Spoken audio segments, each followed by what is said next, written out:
নদীর সাথে আমাদের সম্পর্ক এক অনুপ্রেরণামূলক বার্তা। শুভ সকাল।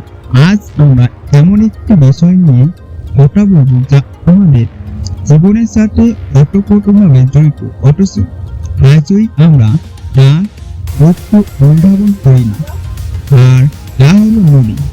নদী শুধু জলপ্রবাহ নয়, নদী হলো জীবন, সভ্যতা এবং অনুপ্রেরণার এক অত্যন্ত উৎস।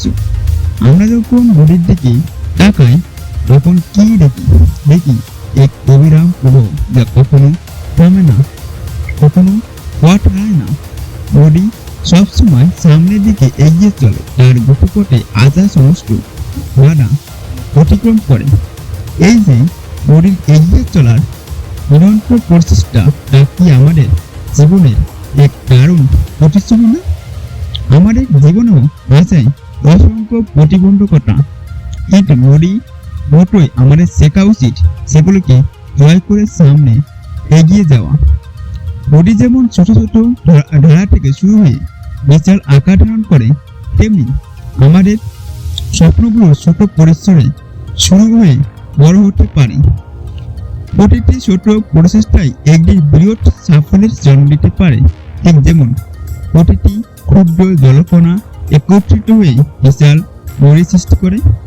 নদী শুধু বয়ে যায় না, নদী তার দুপাশে জীবন ধারণ করে, উর্বর পলিমাটি দিয়ে শস্য উৎপাদন করে, মাছ ও অন্যান্য জলস্ব প্রাণীর আশ্রয়স্থল হয়। নদী ছাড়া সভ্যতার বিকাশ অসম্ভব ছিল। প্রাচীনকাল থেকেই পৃথিবীর সমস্ত বড় সভ্যতা গড়ে উঠেছে নদীর তীরে। এর থেকে আমরা কি শিখতে পারি দানশীলতা। নদী যেমন নিঃস্বার্থভাবে তার সম্পদ বিলিয়ে দেয়, তেমনি আমাদেরও উচিত সমাজের প্রতি, মানুষের প্রতি, প্রকৃতির প্রতি নিজেদের দায়িত্ব পালন করা।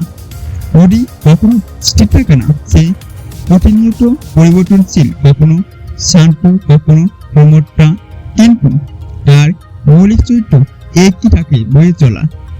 আমাদের জীবনও পরিবর্তন অনিবার্য। এই পরিবর্তনকে আমাদের স্বাগত জানাতে হবে, এর সাথে মানিয়ে নিতে হবে। মনে রাখতে হবে, পরিবর্তনের মাঝেই লুকিয়ে আছে নতুন সম্ভাবনা, নতুন দিগন্ত। তবে ভবিষ্যতে আমাদের সম্পর্ক কেবল অনুপ্রেরণা নয়, এটি দায়িত্বেরও বটে। দূষণ, দখল এবং অপরিকল্পিত নগরায়নের ফলে আজ অনেক নদী তার অস্তিত্ব সংকটের মুখে। আমাদের ভুলে গেলে চলবে না যে আমরা নদীর কাছ থেকে নিচ্ছি, তাই আমারও কিছু ফিরিয়ে দেওয়া আছে।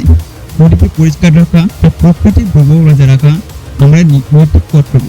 আসুন আমরা নদীটার কাছ থেকে শিখি অবিরাম গতিশীলতা, লক্ষ্য অর্জনে কখনো থমকে না যাওয়া, সহনশীলতা, বাধা বিপত্তি অতিক্রম করার ক্ষমতা, দানশীলতা, নিঃস্বার্থভাবে অন্যের উপকারে আসা, পরিবর্তনশীলতা, অনুভবকে গ্রহণ করার মানসিকতা, জীবনের উৎস, নিজেদেরও অন্যদের জীবনে ইতিবাচক প্রভাব ফেলা।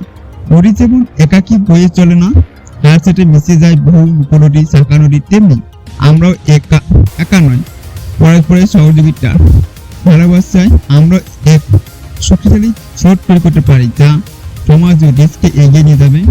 আসুন আমরা নদীর এই বার্তা নিজেদের জীবনে ধারণ করি, নদীকে সম্মান করি, নদীকে রক্ষা করি, আর নদীর মতো প্রবাহিত হই জীবনের পথে, অবিরাম সজীব প্রাণবন্ত হয়।